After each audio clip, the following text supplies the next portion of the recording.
Meus irmãos e irmãs, que Deus te abençoe.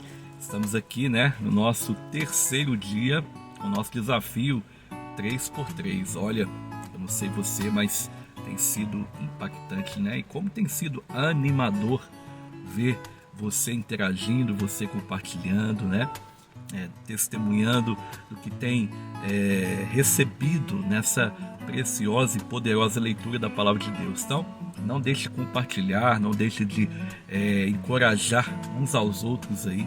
Eu tenho certeza que isso nos manterá firmes nesse propósito, E se bateu aí o cansaço, se bateu aí a fadiga, busque em Deus o renovo das suas forças para que você não desista e conclua esse objetivo, esse desafio, A Bíblia diz que a gente não é daqueles que retrocedem, mas nós somos daqueles que prosseguem, avançam para o alvo. E hoje a nossa leitura está no capítulo 6 e capítulo 7 de Mateus. É a continuação daquilo que é conhecido como Sermão do Monte, E quantas coisas poderosas Jesus ensinou.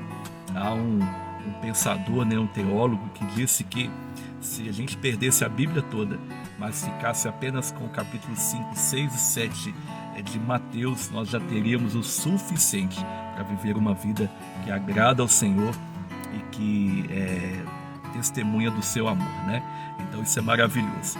O capítulo 6 começa Jesus nos alertando do cuidado da ostentação, E é nesse momento que ele usa as esmolas, as ofertas, a caridade, usa também a oração, e também o jejum.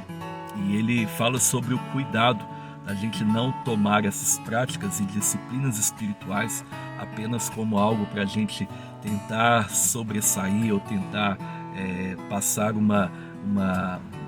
algo melhor do que o outro, E ele repreende severamente nas suas palavras. Ele diz: olha, quando vocês forem orar, entra para o teu quarto e ora em secreto, que o Deus que vem em secreto está revelando para nós que quem precisa ver as nossas orações é de fato o Senhor. Assim também é com o jejum e assim também é a oferta. Havia naquele tempo uma ostentação pairando no ar, em relação a essas práticas espirituais. E havia uma tentativa de sempre estar impressionando alguém. E o Senhor, ele, através dos princípios aqui do Sermão da Montanha, ele deixa claro que o Senhor não está preocupado com a aparência, o Senhor não está preocupado com o modo, mas ele está preocupado com o porquê, por que fazemos. E aí depois ele termina o capítulo 6 falando sobre as riquezas e as preocupações com os bens materiais. Talvez esse seja um grande problema que a gente tem enfrentado hoje, A ansiedade em relação àquilo que devemos comer, àquilo que vamos beber, vestir. Jesus nos convida a concentrar as nossas preocupações, os nossos anseios e desejos naquilo que vem dele. E ele, lá no versículo 33, o mais famoso do capítulo 6, ele fala: busque em primeiro lugar o reino de Deus e a sua justiça, e as demais coisas, Aquilo que o Pai sabe que a gente precisa será acrescentado. Depois ele vai para o capítulo 7, e no capítulo 7 ele trata de coisas que são fundamentos para que a gente possa viver uma vida cristã autêntica e que agrade o Senhor. Ele fala sobre o juízo precipitado, Cuidado que a gente deve ter em fazer julgamento do outro, E quando na verdade ele nos convida a olhar para dentro de nós. Depois ele também fala sobre o cuidado que a gente deve ter de não profanar, Não banalizar aquilo que é sagrado. Isso também é algo que a gente deve nos atentar muito. Depois ele fala sobre a persistência na oração. É o famoso texto: pedi-vos será dado, buscar e achareis, bater e a porta vai se abrir. Ele fala que o crente ele deve ser persistente na oração. Ele também fala sobre as duas portas, os dois caminhos, E ele nesse momento traz para nós uma responsabilidade de escolher bem, de fazer uma escolha correta. Agora ele alerta, assim, de maneira muito clara, para os falsos profetas, para os falsos ensinos.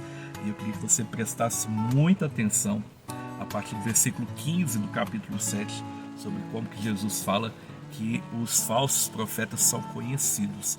Ele usa o exemplo da árvore, que se conhece a árvore pelos seus frutos. E aí, irmão, ele conclui, ele termina o Sermão do Monte com aquela parábola dos dois fundamentos, né? O homem tolo que construiu a sua casa sobre a areia, porque queria terminar rápido, porque estava apressado e ansioso demais e não se preocupou com os fundamentos. Agora o homem sábio que ouviu as palavras, colocou em prática, e ele é comparado ao homem que construiu a sua casa sobre a rocha. Ele quis construir algo sólido, algo duradouro, algo que seria consolidado. E assim ele mostra para nós que quem está ouvindo todos esses ensinamentos poderosos que tem no capítulo 5, 6 e 7, aquele que colocar em prática, ele terá uma vida fortalecida, uma vida fundamentada, né, num alicerce que é o próprio Cristo. Então, Deus te abençoe, que essa palavra tenha sido assim inspiradora para você e que você continue firme nesse propósito. Qualquer dúvida, chama aí no privado, qualquer dúvida, né, nos acione aí, que a gente está aqui certamente preocupado com a sua, com a minha, com a nossa saúde espiritual. Isso é só o começo. Um abraço para você, beijo no coração e um ótimo domingo na presença de Deus.